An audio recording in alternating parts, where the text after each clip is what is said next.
سلام به همه. اومدم که این رژ لب لانگسته گلدن روز رو با هم تستش کنیم. من خودم این رنگش رو برداشتم، شماره 43 که یه رنگ خیلی خوشگلیه. گفتم که با هم دیگه تستش کنیم تا هم کیفیتش رو ببینیم، مات و مخملی بودنش رو و هم رنگش رو ببینیم. بریم که تستش.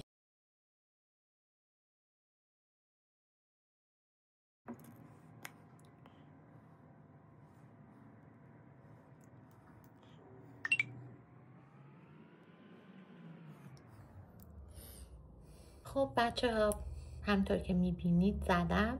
خیلی خوشگله، خیلی بهتر از اون چیزیه که فکرشو میکردم و اینکه 24 ساعت هست، مات و مخملیه و خیلی در این حال رو لبتون سبکه.